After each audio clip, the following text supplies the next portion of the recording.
One.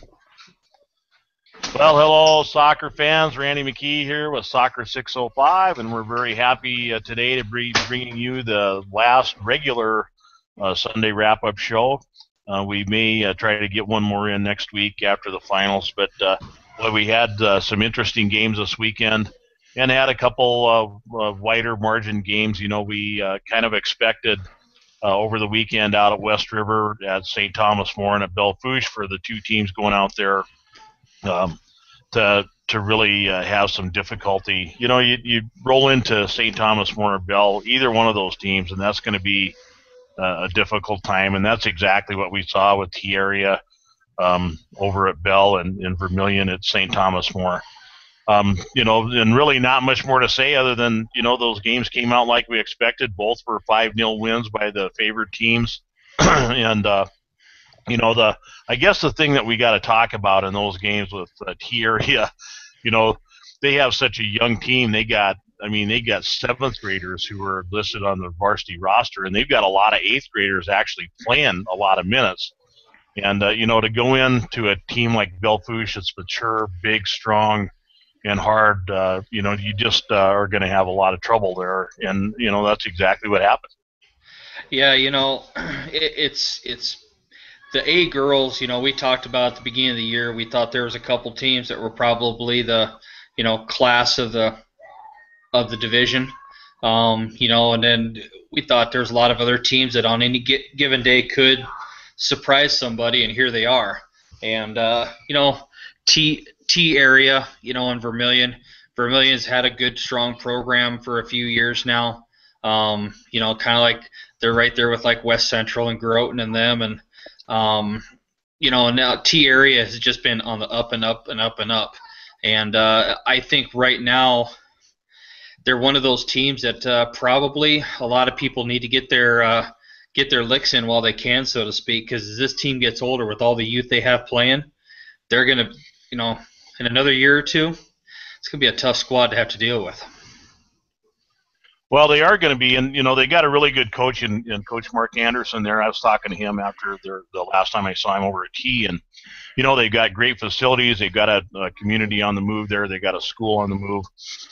And one thing that Coach Anderson is very quick to remind everybody that Temple Soccer Club over there, as they've expanded more into the bringing more girls teams on and giving those girls in the T area another option.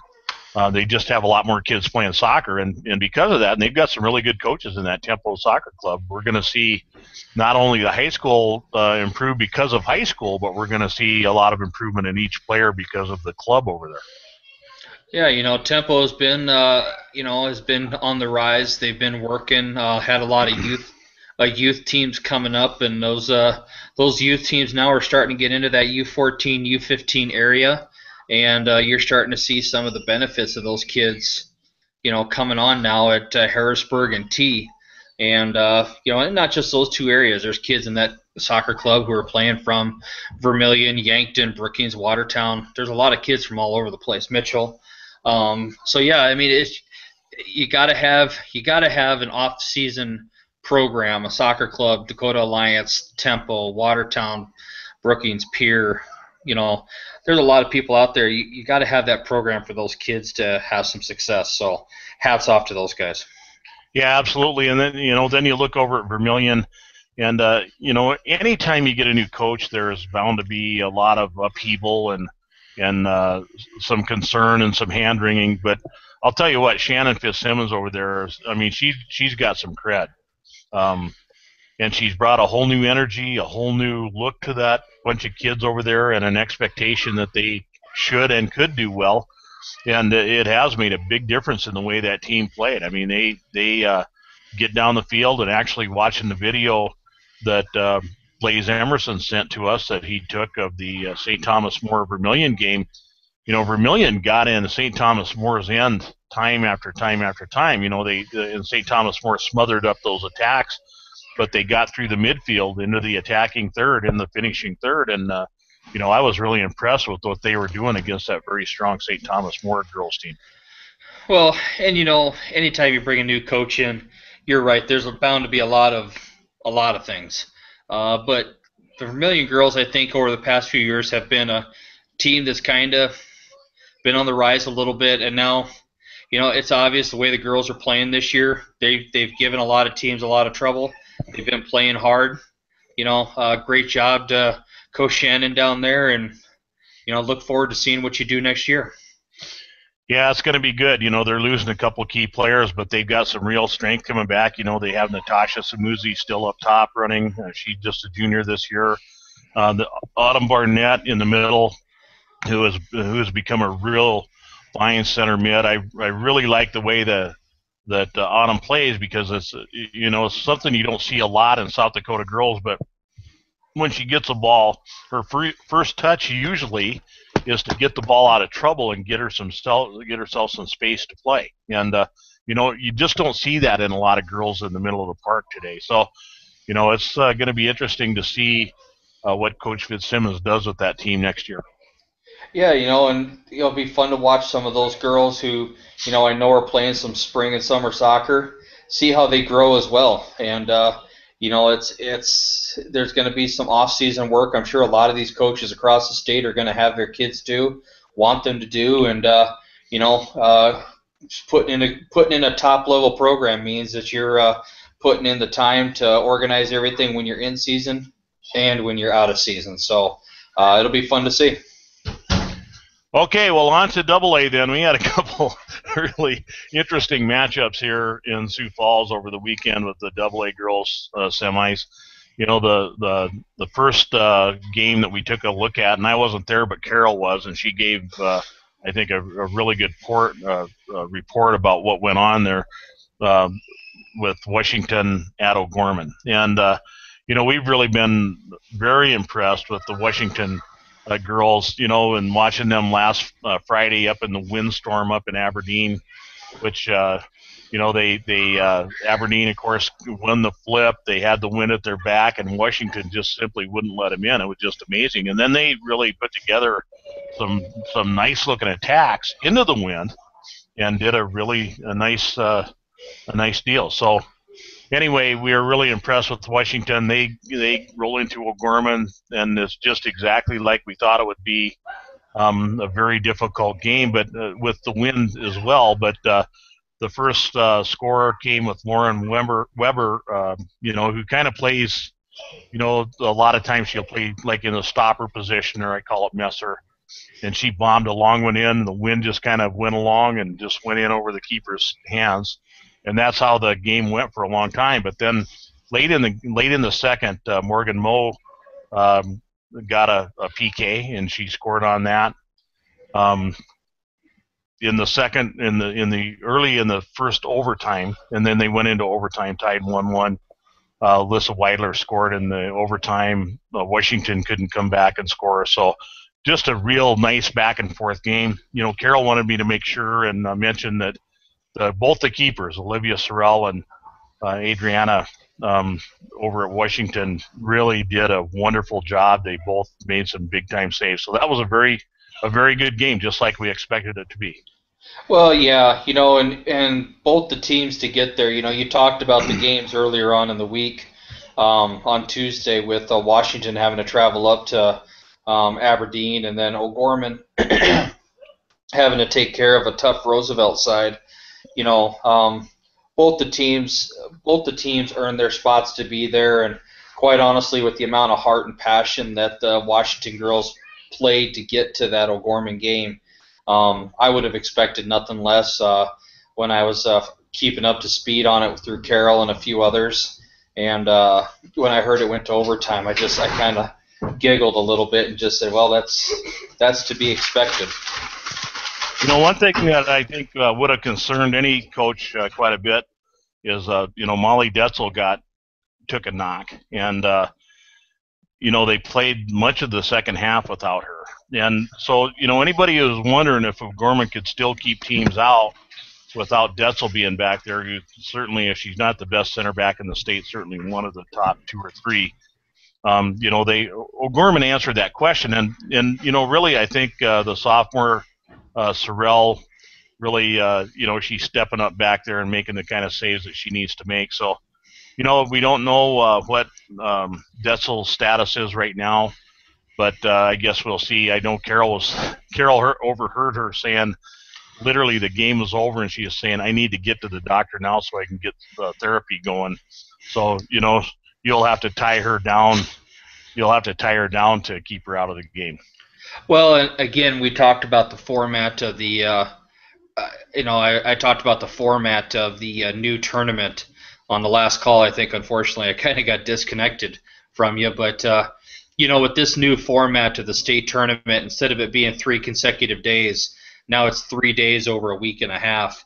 Now for stuff like this to give us the best possible matchup, now kids have a little bit of time to heal up. They have a little bit of time to get healthy. And more importantly, coaches have a little bit of time to prep their teams for what they want to do out there, making a great game for everybody to come watch. Yeah, you're exactly right. Well, let's move on then to the other game that was a very dangerous looking game for Lincoln. Pierre's been on a roll. They've been winning the games that they had to win. Their senior midfielder, Kaylee Williams, has just been unstoppable, scoring goals to get them where they needed to go. She scored the winning goal at Stevens. She scored the 2 goals against Yankton to get them past Yankton. So, that was one of the things that we really were taking a close look at. And the thing that I really thought that was going to be a key in the game was how they handled Kaylee Williams. And I know, one of the things that Coach Steve Burkhalter was wondering about is how they're going to stop her too. And he just took Julie Teslow and stuck her on Kaylee. And Teslow's a big, strong, active, aggressive kid. And, largely got the job done against, one of the state's best players in Kaylee Williams. Any day that you can walk away from a game and say that you effectively shut Kaylee down from scoring goals and stuff, I think you need to go out and celebrate that night. Kaylee is a handful, a double handful for anybody. She's big, extremely physical, has a powerful foot, is strong, is hard to beat off the ball, and for Miss Teslau and the rest of that Lincoln team, I thought they did a great job of bottling up and keeping everything keeping everything at a distance for probably the best goalkeeper in the state, Maggie Smither. So great job, a great game plan by Coach Burkhalter. Yeah, and Pure is not a one-dimensional team, though. I mean, No. it's kind of when you're playing them and you stop one of them, it's kind of like playing whack-a-mole. You stop one and then 2 more moles pop up. And in this case, of course, they always have Nikki Farnsworth, who's one of the fastest forwards in the state up top. But the one player who made a huge difference, and Coach Burkhalter actually told me this after the game, it was Katie Nielsen, who was just a pain in the neck. And Katie is, she has been out a few games with some cracked bones here and there, and you can't keep her out of the game. But she gave Lincoln fits all afternoon. And I have to say, Katie Nielsen is a absolute joy to watch play. She plays with spirit. She plays with spunk. She gets out there. You dive at her feet, she'll carve you up. She can outrun you. She's deceptively fast. I know we were saying Nikki Farnsworth, the fastest one out there, one of the fastest out there. Katie Nielsen isn't far off of her. And for both those kids, again, both of them are coming back next year for Pierre. Unfortunately, they're going to lose a lot of horsepower in the middle with Sydney Palmer and Kaylee both graduating. And of course, they have Kim Coates out there and a few other seniors. But overall, this team has a lot of youth to it for Pierre. Starting back with you were talking about broken bones and everything else. How can you not talk about their keeper, Kayla Rounds? Concussion, knocked out of the game on a stretcher against Rapid City Stevens, knocked out of this game, for playing keeper, throwing her body out there, putting it all on the line for her team and everything else, and she keeps strapping them back up and getting back in the game. So It's a gritty group of girls. They got a lot of stuff coming back next year, and for Lincoln, I think final score ended up being 2-0, but I think it was the closest 2-0 game you could have ever seen in your life. Well, yeah, in Lincoln, they got scoring from players that they're used to scoring. Brooke Forsman got their first goal and then followed up by Madison Landon, who scored a lot of goals for him. And, speaking of keeper, I want to get to this because I've had several coaches ask me this. And, Mackenzie Rath is really, especially for being a young player, has done a great job stepping in there while Kayla Rounds was down. And Mackenzie's she looks like the kind of girl that's not going to have durability issues. She is really, she's a big, strong kid who's got pretty good distribution already. But the question that the coaches around here are asking me, they remember Sydney Palmer being in the goal last year and 2 years ago, and she was clearly one of the better goalkeepers in the state, and they're wondering why. And frankly, I kind of am myself, wondering why Palmer would be playing in the middle of the park instead of in goal where she really stands out. I that'd be a great question to ask Coach Zan, and I know there's a debate on both sides. There's people out there who thought Sydney should never have been in goal from the get-go and should have been developing kids who played that position naturally. And then there's other people who say that Sydney did a very good job while she was in there. She should have finished it out. It would have given them a better chance. But I think personally on my side of it, Sydney's is a good athlete. She is. I mean, she's the national pass, punt, and kick champion, I believe, 2 years. She's a standout basketball player. She's a standout track and field star. She's been a standout at everything she does. And, I think for Kayla Rounds and Mackenzie Rath, how much further ahead would Kayla be if, she'd been playing those 2 years versus Sydney? Would Kayla would have those, that development under her belt where instead she's been, kind of bouncing back and forth at different spots. So I can see where a lot of people are saying that, and I can't say that I disagree or agree. I'm kind of in the middle on it. I don't really know where I stand on it, to be honest, but I think that Kayla and Mackenzie both for years to come are going to give Pierre a good chance to win, and it's awesome to see that you have an opportunity where kids can challenge each other at every position on the field. And you and I both know, Coach, at the keeper position, it's hard to have two top-notch keepers to challenge each other, to push each other, and to have it like Pierre does, is only going to benefit them in the long run. Yeah, and that's true. And that argument about developing keepers, I've had over the course of my career, we when I had Josh Miller, we had a really good keeper behind him, and Joe Doyle, and Joe sat on the bench till Miller was cleared out, and then Joe went in and had his one very good year, and then we had Tom Schleusner come in as a sophomore, but then we had a kid that was every bit as good as him, Tate Stensgaard, and those guys shared games, or they alternated, and so I guess if you got keepers, you got to play them. When you have two that can play, you really have to feel like you're blessed in doing that. Yeah, you're right, and I had him on the boys' side as well. Starting back with Jake Johnson, who was followed up by Will Corcoran, who was followed up by Eric Meinsma. I was lucky to have keepers in the wings where they were out there. Ronnie Bowe and Tice and Moody. We've had a lot of kids here in the same thing, and I just think personally, from my standpoint, I think that on my side of it, I would say that Pierre would have been better suited leaving Sydney on the field instead of putting her back there in goal and letting those keepers who play keeper in the throughout the year, which Kayla and Mackenzie both do. There was another young lady, and I can't think of her name right now, but she's not playing soccer anymore, and she was a keeper, and she was a heck of a young lady who could play some keeper too. So that isn't playing anymore. That reason why she's not playing, I don't know, but there's I would say there's an argument either way on that, and you know, at the end of the day, what gave Pierre the best opportunity to win?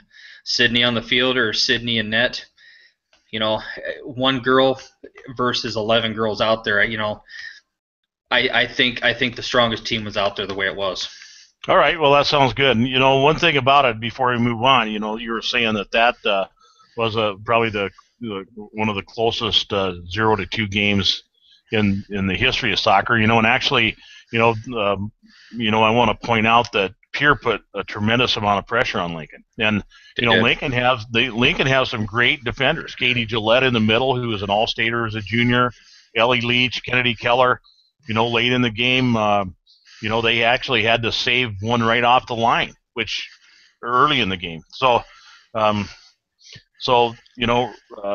what would that have done in the run of the game? Who knows? But I mean, that's why you love having those defenders back there who can think a little bit, because that's just how sometimes things shake out, regardless of how good your team is. Yeah, exactly. And we've talked all year about how great of a keeper Maggie Smither is.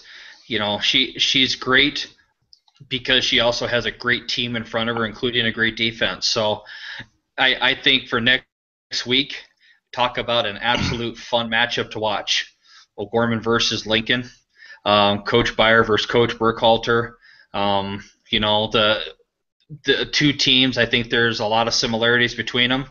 That's gonna be a good girls game to watch. I'm looking forward to it.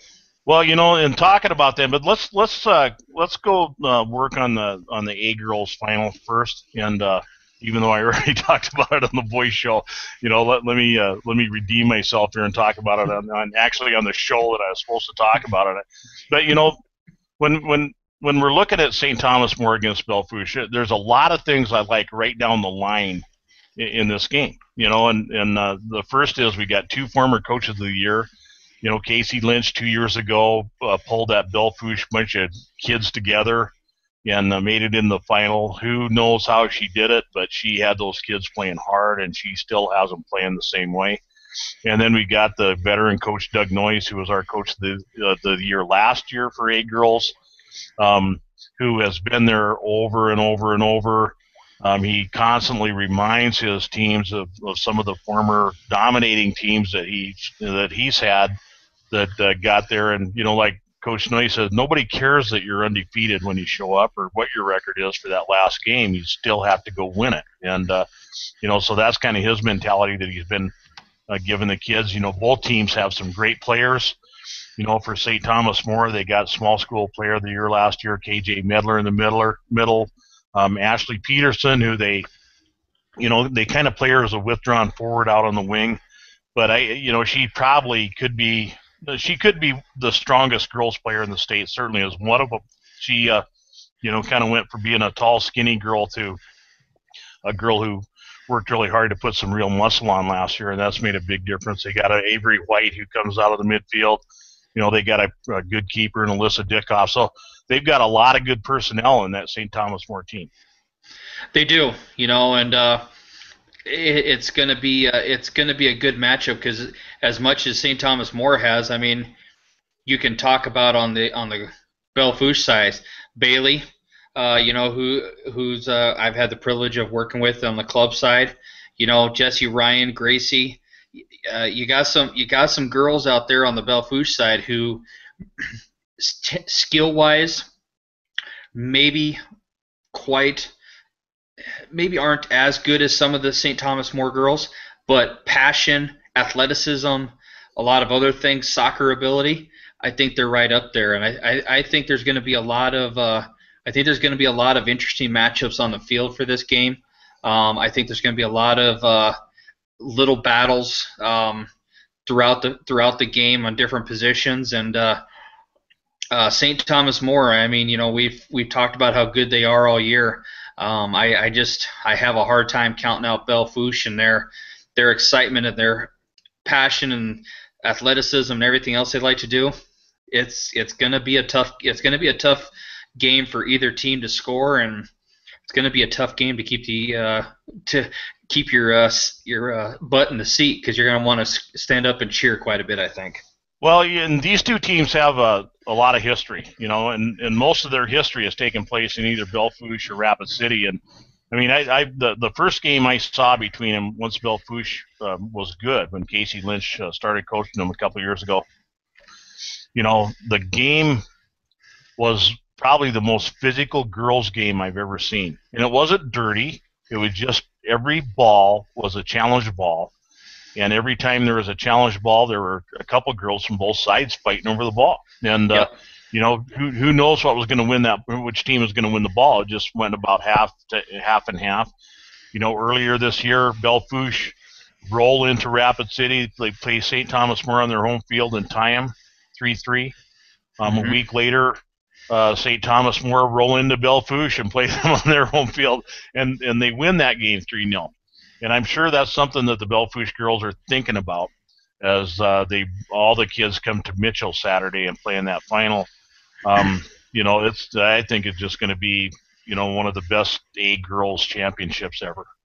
I think it's going to be right up there. I think knowing some of the girls on that Belfouche team, I think that 3-0 win in Belfouche, um, I think that's going to be a I think that's going to be a little bit of a motivator. So it'll be it's going to be an exciting game. I'm excited to see who comes out in that one. Well, we'll know, in less than a week now. So let's move on to that AA girls final. you know, I am I'm friends with both the coaches here, and I really like both these coaches' styles. Steve Burkhalter for Lincoln's team had, they didn't have the pristine start that everybody expected, and as Zyle mentioned, we had them picked number one in preseason because of the coach and because of the team, and but they just didn't have the perfect start. And I'll tell you, a lot of teams, and I've seen it happen, and so have you, Coach. They don't have a lot of success the first 3-4 games. The girls get, or boys, whatever you're looking at there, get they get disgruntled and they're not happy. But that's not what happened in Lincoln. Coach Burkhalter found the weakest spot every week, and they fixed it. And then there was a new weakest spot, and they fixed that. And they every single week down the road, Sioux Falls, Lincoln have gotten better and better and better. And I mean that, we've both seen teams that start out great and they get worse every week. And I always blame that situation largely on the coach. And I guess if the opposite is true, if they get better every week, you got to give the coach a lot of credit on that. Yeah, exactly. And I think more than any other year in the past, in the past, I've always felt like your league schedule just didn't count for much, because you could kind of bundle through everything, and who really cares, blah blah blah. Everyone's going to get to the, or most everyone's going to get to the tournament, and once you get to the tournament, everyone's 0-0-0. Here we go. This year, though, your league schedule really counted. And, if you got a little bit down or a little bit behind, there was a chance you weren't going to make the playoffs. And I think there are some teams that kind of learned that the hard way this year. Yeah. Who didn't make the tournament, and they were playing pretty good soccer. And I think for Coach Burkhalter to manage the situation, you and I both said at the beginning, Lincoln was the team to beat. Best keeper in the state, great defense, a lot of attacking options, good coaching. And when they struggled, I think part of good coaching isn't only putting in the tactical system and getting the players in the right spot, but also keeping everyone's focus. You're managing the team as we've commented before. You're being a skipper. You're leading the troop. And so great job to Coach Burkhalter for managing it, getting the girls playing the right way, and now here we are at the end of the season, and they're exactly where they wanted to be at the beginning of the season. Yeah, exactly. And and then on the other bench you have Coach Ryan Byer, and what can you say about Coach Byer?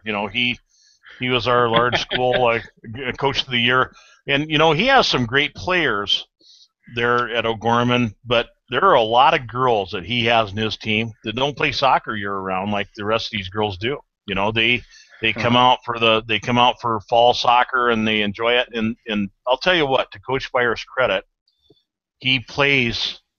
I mean, every game I've been in O'Gorman, I've been quite a few, just because they got a great place to shoot video and they have a lot of good teams coming in there. But he gets his kids in the game. They just don't all of them just don't sit on the bench. His kids get in the game and play, and that's a huge credit to them. And but I think that's another reason why O'Gorman's a perennial powerhouse, because they are a unit there, not just 11 but 18.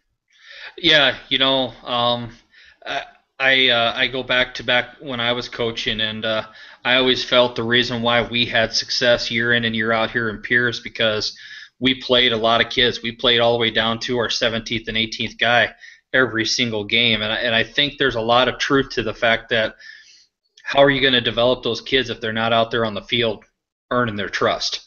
And for Coach Byer to have to put a lot of those kids out there who, if they don't play soccer all the time, what are you getting when you put them out there? It's risky. And hats off to him for putting them out there, putting them in a position, making them earn their trust out there. And it's a great thing at the end of the season when you can look down the bench and go, well, I could play this 11 or I could play that 11. If this doesn't work, I can adjust with these 3 or 4 players, and it gives you a lot of versatility. And that's, as a coach, I'll tell you what, it's fun to be able to look down your bench and go, I can play any of these players, and I feel comfortable having them in on the field. Yeah, and you were asking, a little just a second ago about, when you put a player who's not a starter level player in there, what do you get? And I'll tell you what he gets when he puts his kids in. He gets effort, and Mm-hmm. and every one of those girls that he puts on the field cares about what their performance is, and not to knock what's going on at Lincoln or these other schools. I mean, those Lincoln players do also, but they have coaches who care as much or more than any player about the outcome of the team and about the outcomes of the players. And I think the players very clearly are responding to that. Yeah, absolutely. And it's obvious they are. I mean, where's O'Gorman been for the past few years?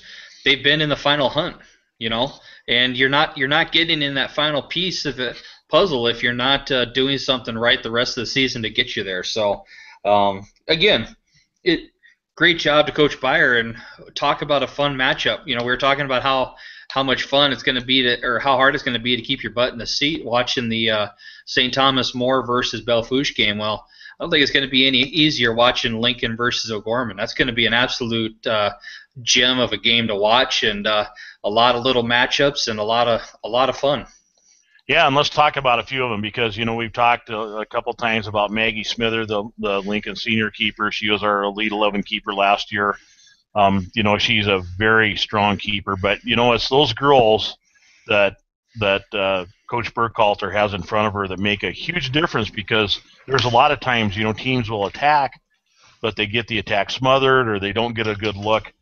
And granted, Smithers had to get in the grass a few times. She's coming out of there, grass stains, mud stains, and every once in a while a blood stain, and that's what you got to be. But then on the other end of the field, Madeline Kelly, who had some injuries earlier, but has really come on as just a very quick, running type of player who knows how to finish.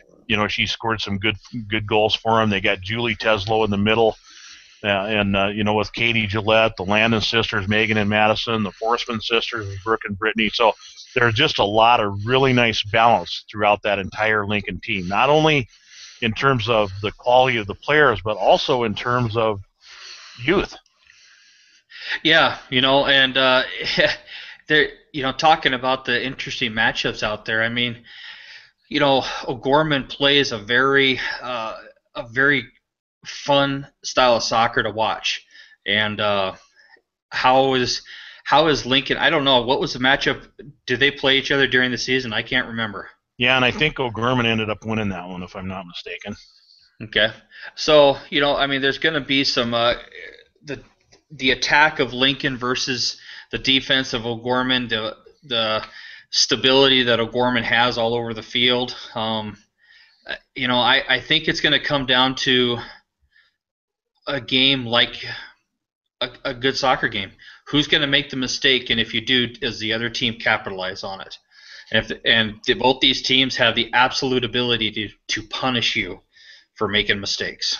Yeah, you're exactly right there. And then on the O'Gorman side, we're talking about their fun, up tempo a game, and you when you and by the way, that was a 1-0 game, O'Gorman over Lincoln back on September 11th. But for O'Gorman, the kind of kids that they got around. I mean, early in the year, during the Yankton game, their starting keeper and really star goalkeeper, Christina Wagner, tore her ACL, and in a situation like that, again, that is a season-altering injury Yes, to it is.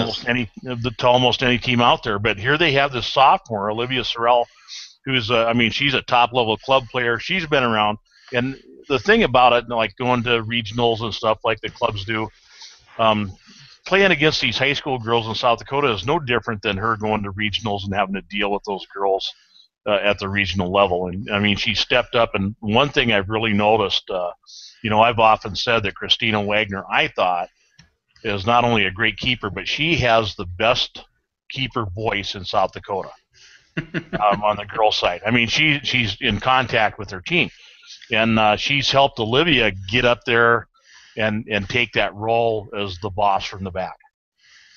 And that's a sign of leadership. It's so hard for these senior kids when they get hurt. They build all this up to come into their senior year, and then to go down like that, it's sad to see. As a soccer fan, as I think my tagline says there, I'm a soccer nut.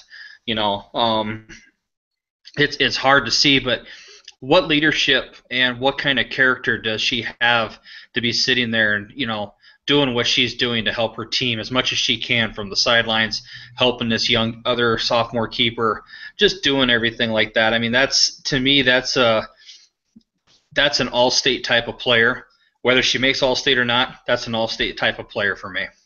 Yeah, absolutely. And speaking of that, that type of player, and so we have in front of her, we have Molly Detzel at center back, and again, we don't know what Molly's status is, but I can just about bet you that the South Dakota National Guard could. I don't think they could keep her off the field come Saturday, and so she's going to be there. Then they got Izzy Hedge, and another one of these young sophomores who just brings so much energy to the game. Wherever Coach Beyer puts her, she's doing it. Kylie Lamberty, who's a senior now, who's been around that team this is her 4th year, I think, in the team, and her work has been very important. Of course, they have Alyssa Weidler up top, her running is just absolutely relentless. Mm-hmm. She is relentless. And then, of course, in the middle, they got Teresa Buhato, who, is just a sophomore phenom. And, last year, Teresa was the youngest player ever to make the large school or AA Elite 11. And this year, her role has changed a lot, but she's the kind of player literally who, Carol tells me Saturday against Washington, we saw her earlier against Roosevelt just on her own. She just literally owned the middle of the park. And, those kind of fights are really good for a sophomore to have to deal with that and have that responsibility because she's grown in leaps and bounds. But she has been incredibly effective for O'Gorman most of the year. And, that's as a sophomore, that's a sign of maturity that is beyond. I don't know how I want to put this, but great job for her. The maturity she is showing is ahead of her time. If you're out there and you're playing against there's a lot of competition out there in the center part of the field. You and I both know how many midfielders can we name that are seniors that are just absolute standouts. Yeah. But we're seeing a youth movement coming on right now, and Pajato's one of them. I'm going to throw another name out there that's a midfielder. That's another youth one coming up. Deborah Wills from Aberdeen, who's an absolute beast in the middle part of the field, and she's only an 8th grader. There's these younger kids out there. I think part of what we're seeing is these kids who they just play soccer the right way. They think about it. They're smart. They're intelligent. And the bonus part of it, they're physically able to and physically gifted to be able to do a lot of things that they do. So it's exciting to see players like those kids who get out there against those bigger seniors. Not, I shouldn't say bigger seniors, older seniors, and do the things that they do. Well, Chris, that's our rundown. I don't know if you're going to put yourself out and make any predictions on either one of these games, but you know, if you do, you got better insight than I do because these are two of the most even games I think you'll ever see. I think they are. I'm going to put my neck out there though. I've been calling it all year, and I'm going to stick with it. I think Lincoln wins this game, and I'm going to go for the upset. I'm going to say Belle-Fourche over St. Thomas. Not because of Coach Noyes or anything else. Coach Noyes, I got lots of respect for Coach Noyes, but got to pick an upset somewhere, don't we? So Well, yeah. I mean, we love those underdogs, and I kind of, I have connections really to all of these teams, and the coaches are friends, just like you. We see the players a lot, and got a tremendous amount of respect for all the programs. So it's really yep. going to be a great week. It's going to be a great Saturday to be there in Mitchell, and hopefully we'll have the same stable of coaches who are going to be there, who we can sit down with after these games and do a little analysis for our fans here. I'm going to close out with some thanks, Chris. So I'm going to give you the last word in the show. I may have made my predictions, but don't take that as anything other than these games are going to be. You could take a coin, go like this, flip it, catch it, and I think you got as good of a chance predicting these two games. The boys' side, the girls' side, take your pick. You got 4 really, really good matchups. And I think even if your teams aren't playing or if you're not associated with them, if you've got a Saturday that you can go do a little something, I say come on down to Mitchell and watch these games. I know I'm going to be making the trip to come watch them. I know many others are. It's the first year of fully sanctioned high school soccer is coming to an end with a championship, and it's exciting to see. Great job to all of the teams throughout the state. Lots of fun matchups, lots of great kids to talk about this year, and looking forward to next weekend. Yeah, so am I. And like John Krogstrand with the High School Activities Association reminded me here a couple weeks ago, the Nebraska State Soccer Finals had more people there than at their state football finals. This was in Nebraska, and if they can do it, so can we in South Dakota. So if you can put a player or two or a fan or two wherever you are watching this show from, get them to Mitchell. It'll be one of the funnest days that you could spend. Chris, I want to thank you for being with me all season. I can't wait to be able to sit down with you side by side. I have a feeling that we aren't going to run out of light next year. At least I hope. Our first experiment was fun, but technically probably could have been a little bit better. We should have had some lights, I guess. But anyway, it's going to be a lot of fun being with you and the other coaches next Saturday. A few more shout-out thank yous, especially to Home Federal Bank, one of our main sponsors who's been with us from the start. They've been such a great sponsor, our major advertiser, the South Dakota National Guard. And if you have not been to the National Guard page on our High School Soccer 605 website, you ought to get over there. There's a lot of really great information there. Of course, to Horner Barrow Orthodontics, who've been a great sponsor all year, and really all of our sponsors and advertisers. It's because of them that we can bring you soccer. And so if you get a chance to repay them for their kindness, please go in there and become a customer. But regardless, if nothing else, tell them thank you for helping bring soccer to you. Finally, a special shout out to some of our posse around the state this past weekend. We had Blaze Emerson, who was there at the St. Thomas More Vermilion game, taking a video for us there. We had Coach Corey Harder, the girls' coach up at Groton area, who was at the boys' game. And then Allie Zuger, one of our young student athlete correspondents, drove over from Aberdeen to do interviews. So we really want to thank Allie. Great job there. And then Gerald Aldman, the Sioux Falls Christian girls' coach, who was at the Sioux Falls Christian and Hot Springs game, getting video and interviews for us. So thanks a lot. The posse just gets bigger and better, and really it is all about you being Soccer 605 we just love it when people put their shoulder behind this thing and make it go better. Is just better for soccer, I think, in the state, and hopefully we can continue to grow it. Well, Chris, I want to again thank you for being with me and with all of us here tonight. And I just can't wait to see you in Mitchell Saturday, and we'll watch some soccer and talk about it again. We will have a great day. Look forward to seeing you there. And like I said, I look forward to seeing everybody out there. Make sure if you got some time, come on down the soccer fields and let's watch some great games. Fantastic. Well, thank you all, folks, for watching the Girls Wrap-Up Show. Thank you, because you are Soccer 605. And we'll see you Wednesday night from Beef O'Brady South here in Sioux Falls. We're going to kind of do a little wrap-up and kind of analyze the games. We'll have some coaches on hand to kind of give us their perspective, coaches who have played all these teams. So that's going to be a lot of fun. Just keep your eyes peeled, and we'll let you know how to find that broadcast. So anyway, thanks again, Coach Derry, and thank you all for watching Soccer 605, and we'll see you Wednesday night from Beef O'Brady South here in Sioux Falls. Thanks, Chris. Thanks, Coach.